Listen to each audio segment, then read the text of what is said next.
coisa querida! Professora Adriane Falti, continuando aqui o nosso estudo daquelas garantias penais. Então a gente está no mundo dos direitos de segurança, falando especificamente a respeito das garantias constitucionais e trabalhando aquelas garantias que possuem natureza penal. Então vem comigo para o slide.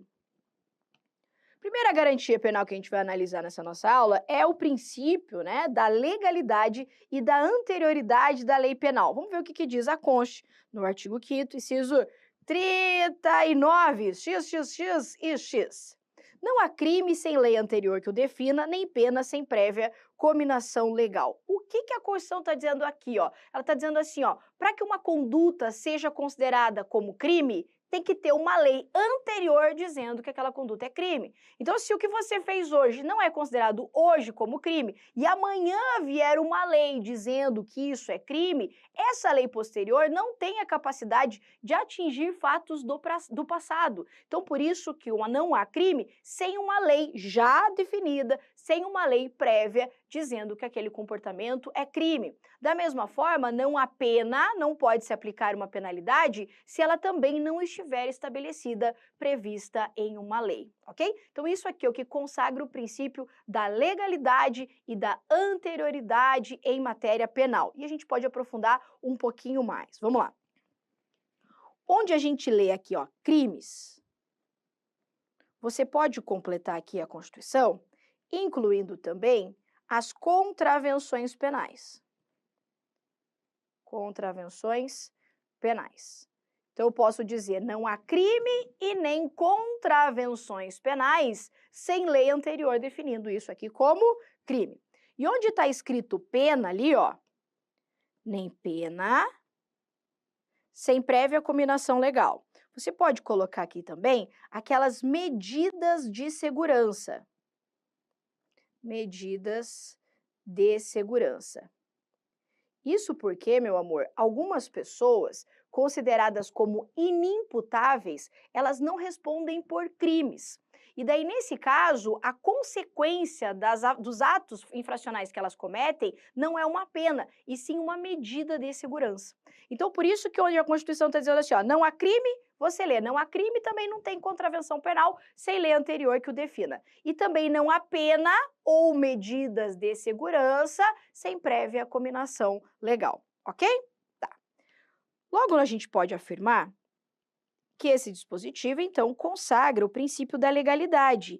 E mais, aqui a gente não está falando do mundo genérico da legalidade, eu estou falando no âmbito da reserva legal. Lembra a diferença entre legalidade e reserva legal? A reserva legal são aquelas matérias que a Constituição reservou que só podem ser regulamentadas através de lei específica, lei em sentido estrito.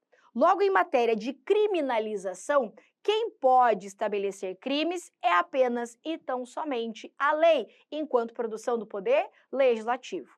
Logo, não é possível que se crie crimes, por exemplo, por medida provisória, por resolução, por decreto. A criminalização de comportamentos, portanto, esse aqui previsto nesse dispositivo, é matéria de reserva legal.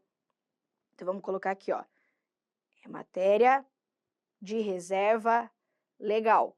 Se é reserva legal, é porque só a lei, enquanto produção do legislativo, que a gente chama de lei em sentido estrito, pode criminalizar comportamentos. Inclusive, aprofundamos um pouquinho mais, a competência para criminalizar esse tipo de comportamento é privativa da União. Logo, quem pode criminalizar comportamentos é apenas a União através do seu poder legislativo, que é o Congresso Nacional. Logo, não existe crimes definidos apenas em leis estaduais.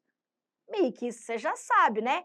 Ou, por exemplo, o que é crime aqui no Paraná não é crime aí no seu estado. Claro que é, ou não é? Os crimes, eles são definidos para toda a federação. Quando eu tenho uma situação como essa, a gente fala que esse tipo, essa criminalização, é feita pela União. Então, a competência para fazer isso, vamos colocar assim, então a competência para legislar sobre direito penal e criminalizar, portanto, esses comportamentos, é uma competência privativa da União. Feita, logicamente, então, pelo Congresso Nacional. Logo, não cabe, eu vou destacar aqui na estrelinha, porque cai bastante isso em prova, não cabe se criminalizar comportamentos por medida provisória, ok? Tá. Quando a Constituição aqui fala anterior, só para deixar destacado isso aqui também, ele tá estabelecendo aqui o princípio da anterioridade. Da anterioridade. Ao dizer, então, que o princípio da anterioridade, né, da lei penal, ele vai exigir, então, que a lei esteja em vigor, vou colocar aqui, ó, a lei deve estar em vigor no momento da prática da infração, do crime. Então, vou colocar aqui, ó, anterioridade. A lei deve estar em vigor, dizendo que aquilo é crime, no momento da prática desse crime, dessa conduta. Até mesmo porque, se ele tivesse sido criado depois, essa lei criminalizando comportamentos, ela não pode retroagir para atingir esse fato do passado, ok? E aprofundo só mais um pouquinho aqui para algumas provas que exigem um pouquinho mais de direito constitucional nesse tópico, que são as chamadas normas penais em branco. Norma penal em branco. O que é a norma penal em branco? São aqueles tipos de normas penais, de leis, que criminalizam determinados comportamentos, mas trazem conceitos jurídicos abertos, conceitos que dependem de regulamentação, dependem de complementação. Então, uma norma penal em branco é aquela norma que tipifica um comportamento, mas que depende, vou colocar aqui, ó, que depende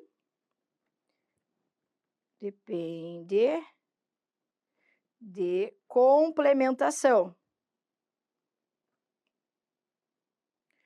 Complementação.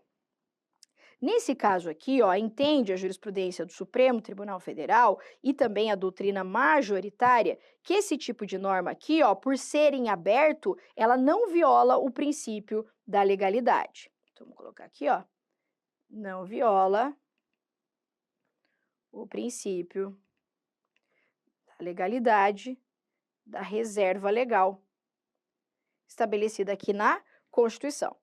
Então, por exemplo, lá no Código Penal, tem lá que é crime importar ou exportar mercadoria proibida. Então, é crime importar e exportar mercadoria proibida. Mas o que é mercadoria proibida? Isso é uma norma penal em branco, você está entendendo? Então, eu tenho lá mercadoria proibida. Tá, mas o que é proibido? Então, eu vou ter que ter uma outra norma dizendo para mim o que é mercadoria proibida. Esse tipo de norma que a gente chama, né, o direito penal chama de norma penal em branco, não viola aqui o princípio da reserva legal de acordo com a posição da doutrina majoritária. Ok? Então, o que a gente viu aqui? Que eu tenho o princípio, então, da legalidade, que é o princípio da reserva legal, que vai dizer que não há crime sem lei anterior que o defina. Esse crime também se aplicam às contravenções penais, nem pena sem prévia cominação legal. Por pena, entenda-se também aquelas medidas de segurança. Logo, quem pode criminalizar comportamentos é apenas a lei em sentido estrito. Inclusive, quem faz isso é a União, no exercício de competência privativa. Esse anterior consagra o princípio da anterioridade. Logo, para uma coisa ser crime, essa lei tem que estar em vigor no momento da prática. E o aprofundamentinho aqui, que é aquelas normas penais em branco, que são aquelas normas que tipificam condutas, mas que dependem de regulamentação, dependem de complementação, não violam o princípio da reserva legal. Ok? Para a nossa prova aqui em Direito Constitucional, isso aqui está mais que suficiente, tá? Aprofundamentos disso aqui, você certamente vai encontrar na disciplina de Direito Penal, ok? Seguimos, então.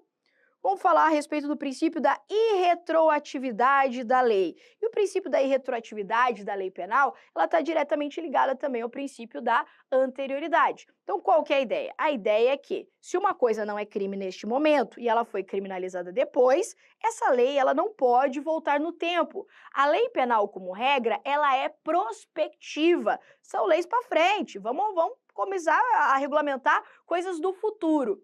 Entretanto, a Constituição permite que a lei penal possa voltar no tempo. mas ela só poderá voltar no tempo se for em benefício do réu. Aqui o réu pode ser também o investigado, etc., né? Ou até mesmo o condenado. Então a gente pode colocar aqui, ó, a lei penal não retroage no sentido de que ela não volta no tempo, com a exceção de ser para beneficiar o réu. E aqui a gente extrai, então, duas possibilidades de uma lei penal voltar no tempo. E aqui eu tenho que dar, né, um pitaquinho lá no direito penal. Primeira possibilidade da lei penal voltar no tempo é na hipótese de abolitio, né, criminis. No português, abolitio criminis, né? No abolitio criminis. O que é o abolitio criminis? É quando uma lei nova descriminaliza um comportamento. Então, vamos imaginar que uma determinada conduta hoje é crime, ok? E a pessoa, inclusive, está respondendo a uma ação penal ou até mesmo já foi condenada com base nessa lei. Aí vem uma lei posterior, uma lei depois, e diz, não, agora isso aqui não é mais crime. Nesse caso, essa lei posterior, ela volta no tempo, retroagindo para beneficiar o réu. Então, esse réu aqui também pode ser um condenado. Vamos colocar aqui, ó, réu, que é o cara que está respondendo a ação, né? Mas pode também já ser o cara que está condenado. Quer ver um exemplo disso aqui, ó? Era crime antigamente o adultério.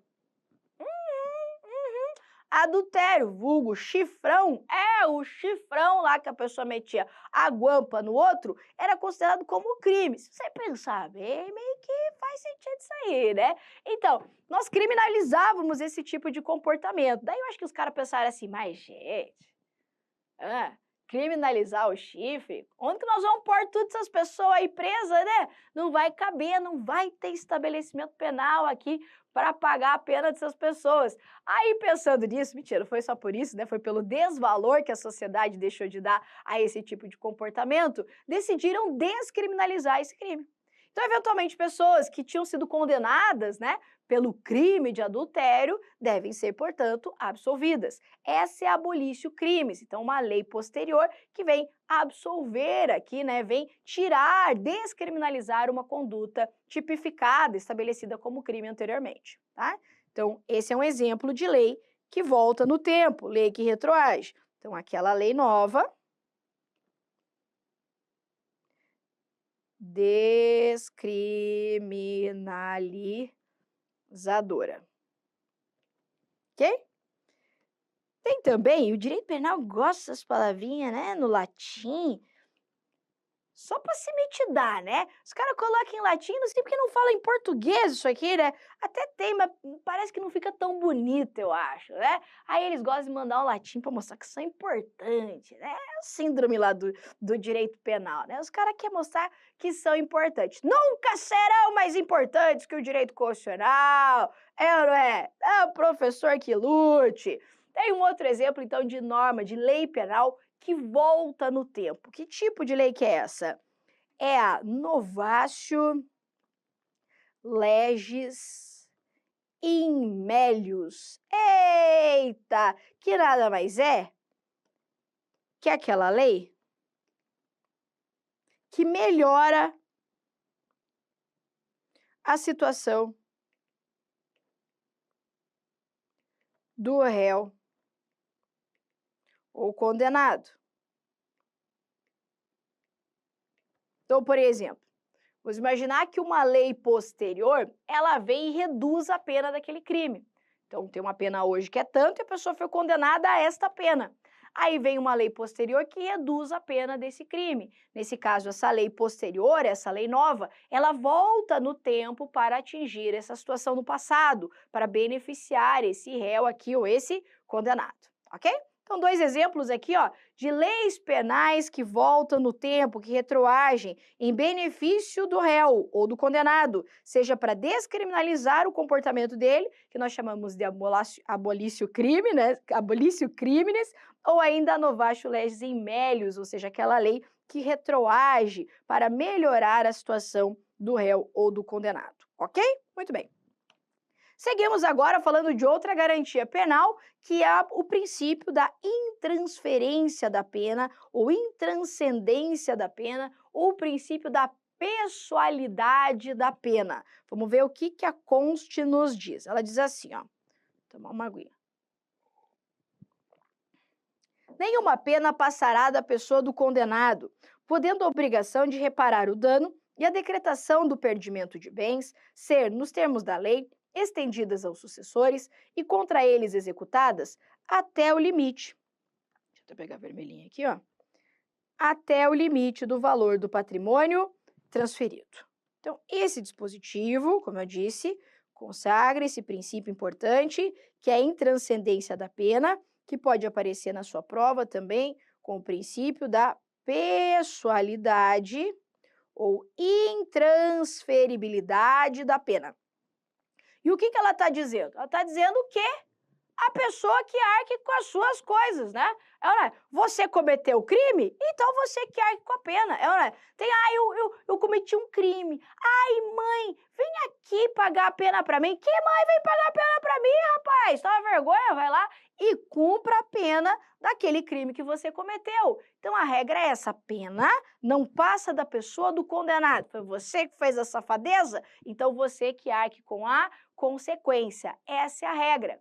Entretanto, a Constituição Federal ela vai falar em dois tipos de penas aqui que seriam possíveis de serem transmitidas para os herdeiros. Então, por exemplo, o cara matou alguém, ok? E daí ele está preso e ele morre. Será que o filho dele vai ter que ir lá cumprir a pena para ele? Vai ser preso para cumprir a pena do pai? Claro que não. A pena não passa da pessoa do condenado. Então, ela não se transfere para os herdeiros, não se transfere para a mãe, para pai, para filho, para qualquer outra pessoa. Ela não passa da pessoa do condenado. Entretanto, como eu disse, há duas penas em que é possível ser transmitidas para os herdeiros. Vamos anotar. Quais são essas penas? Então, é possível, aqui a vermelhinha, a transferência da pena para os herdeiros nos seguintes casos. A senhora não está escrito herdeiros ali na Constituição, está escrito sucessores. Os sucessores são os herdeiros, ok? Transmissível, então, aos herdeiros, aos sucessores, a pena aqui, ó, a obrigação de reparação de danos, e a pena de perdimento de bens. Só que essa pena, né, essa obrigação aqui, ela é transferida, e aqui é bem importante, no limite do valor do patrimônio transferido. Como assim, professor? Explica isso aí que eu não entendi direito. Como é que vai passar para a pessoa no limite do valor do patrimônio? É assim, ó. Imagine a seguinte situação. Imagine que a pessoa tenha sido condenada a uma pena de uma reparação de danos, de uma obrigação aqui de reparação de danos, no valor, vamos inventar aqui, de 100 mil reais. Ok? Então, o cara foi condenado a uma obrigação de reparar danos no valor de 100 mil reais. E ele morre. Só que ao morrer, ele deixa uma herança, sei lá, vamos colocar aqui, ó, a herança dele. Ele deixa uma herança de 200 mil reais. O que vai acontecer aqui com o valor de 200 mil reais? Vai pegar 100 desse, vai pagar a obrigação, ou seja, os herdeiros, aqui os sucessores, vão ter que pagar essa obrigação aqui de reparação de danos e depois eles dividem o que sobrou. Agora, vamos imaginar a outra situação. Vamos imaginar que ao invés, né, de 200 mil reais, tenha sido deixado uma herança de 50 mil reais. Ok? Nesse caso, o que vai acontecer? Vai acontecer que os herdeiros se ferraram, né? Eles vão ter que pegar esses 50 mil aqui, abater desses 100 mil e pagar essa parte. Ah, professor, mas vai ficar faltando 50 mil. Então, será que os herdeiros eles vão ter que, né, casear, juntar uma grana lá para pagar essa diferença de 50 mil? Não. Isso porque a obrigação, ela se transfere no limite do valor do patrimônio transferido, ou seja, no limite do valor da herança que o cara deixou. Então, a minha obrigação, a obrigação do sucessor ali, é arcar com aquela obrigação dentro daquilo que o cara me deixou, entendeu? Então, eu não vou ter que tirar do meu patrimônio para cumprir a obrigação desse meu herdeiro aqui, né? O herdeiro não vai ter que tirar do bolso dele para arcar com as despesas aqui do seu pai, sei lá, de quem que foi o condenado. Ok aqui? Beleza? É isso que significa o princípio da pessoalidade ou intranscendência ou intransferibilidade, também pode aparecer assim, da pena. Beleza? Beleza. Agora aqui a gente vai falar a respeito do princípio da individualização da pena, falando a respeito daquelas penas permitidas e também de penas proibidas. Veja que a gente falou do princípio da pessoalidade da pena, ou seja, a pena não passa da pessoa do condenado. Você fez a besteira, você arca com ela. Ok. Agora, eu tenho o princípio da individualização da pena. O que é o princípio da individualização da pena? Que a pena ela deve ser individualizada, de acordo com critérios objetivos e subjetivos aqui da pessoa que cometeu esse crime. Então, por exemplo, você e um determinado cara cometeram o mesmo crime, ok? Será que vocês vão receber a mesma pena? Certo que não. Por quê? Porque a depender das suas características pessoais, das características do outro, você pode receber uma pena e o outro pode receber outra pena. Aqui vai ser levado em consideração, sei lá, os antecedentes, né? Os atenuantes do crime, as circunstâncias, a intenção, tudo isso deve ser levado em consideração na hora de se individualizar, dizendo, ó, você vai cumprir X anos, tal, tal, tal, tal, tal, tal, tal. Esse é o princípio da individualização da pena. E daí a Constituição vai dizer, então, olha aqui, ó, que quem deve fazer essa individualização é a lei. Então, a lei vai regular a individualização da pena, como que, né, isso vai ser levado em consideração. Então, vou colocar aqui, ó, a lei regulará a individualização, que é o princípio, então, da individualização da pena, tá? Aí vem lá, e adotará, entre outras, as seguintes: a privação, restrição de liberdade, perda de bens, multa, prestação social alternativa, suspensão ou interdição de direitos. O que a tia quer destacar aqui para você? Ó? Que esse rol de penas permitidas é um rol exemplificativo. Exemplificativo. Então, são essas aqui as penas permitidas, mas eu posso ter outras penas permitidas estabelecidas em lei. Então, como é que funciona? A Constituição está me dizendo assim, olha, a lei vai dizer como que cada um vai pagar a sua pena, deve criar critérios para individualizar a pena de cada um, e inclusive ela pode adotar essas penas. Por exemplo, ela traz lá, privação, restrição de liberdade, né, prisão, perda de bens, multa, prestação social alternativa, suspensão e interdição de direitos, são algumas das penas possíveis. Por isso que o rol de penas permitidas é um rol exemplificativo, ok?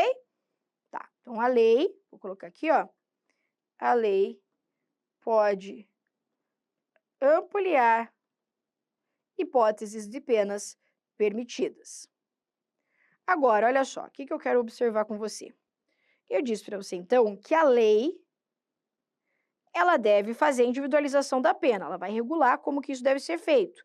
E ela deve levar em consideração aspectos objetivos, então eu posso ter critérios objetivos, e ela pode levar em consideração critérios subjetivos para fazer essa individualização. Critérios objetivos, o que pode ser levado em conta aqui? Ó? A natureza do crime, a circunstância do delito. Então, para quem é da área penal, sabe que muitas vezes o Código Penal traz um tipo penal e ela fala assim, e se for feito dessa forma, pior, hein? E se o cara fez, sei lá, por motivo torpe, na maldade, ó, piorou para ele também. Se foi feito contra idoso.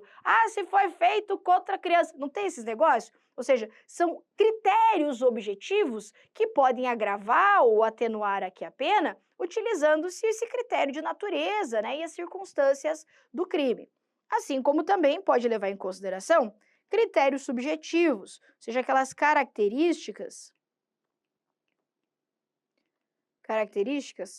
pessoais do infrator. Então, aqui, como eu disse, aquelas atenuantes, né? Aquelas agravantes. Se o cara tem maus antecedentes, se não tem maus antecedentes, se é réu primário, né? Não é réu primário, tudo isso leva-se em consideração dentro desses critérios subjetivos. Então, cabe à lei individualizar aqui a pena, criando critérios objetivos e subjetivos para que a pena possa ser individualizada. É isso aqui que defende a Constituição Federal, ok? Inclusive, em decorrência desse critério de individualização da pena, eu trago destaque aqui, ó, da súmula vinculante 56 do Supremo Tribunal Federal. O que diz a súmula vinculante 56? Ela diz assim, ó: a falta de estabelecimento penal adequado não autoriza a manutenção do condenado em regime prisional mais gravoso, devendo-se observar, nessa hipótese, os parâmetros fixados no recurso extraordinário, babá. Tá. Esses parâmetros fixados nesse recurso extraordinário não nos interessa para o direito constitucional. Isso aí provavelmente você vai ver lá na disciplina também de direito penal. O que eu quero chamar a sua atenção é que a súmula vinculante está me dizendo que caso o preso seja mantido em um estabelecimento que estabelece aqui que tem uma pena, um regime mais grave, eu vou ter uma violação do princípio da individualização da pena. Então, quando a pessoa fica mantida, então, vou colocar aqui, ó. Então, se o preso for mantido em estabelecimento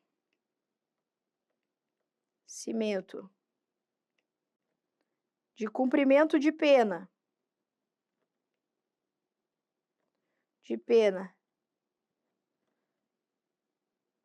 em regime mais gravoso, eu vou ter aqui a violação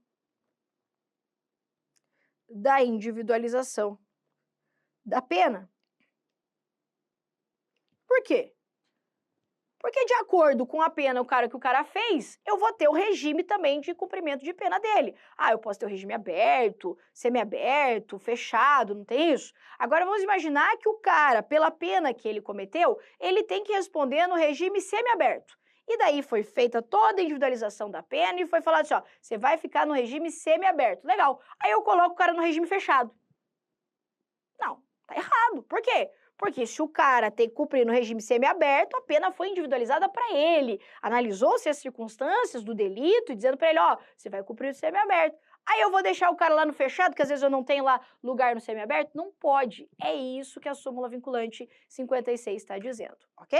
Então, se o preso ele for mantido em estabelecimento de cumprimento de pena que tem um regime mais gravoso, eu vou estar violando o princípio da individualização da pena.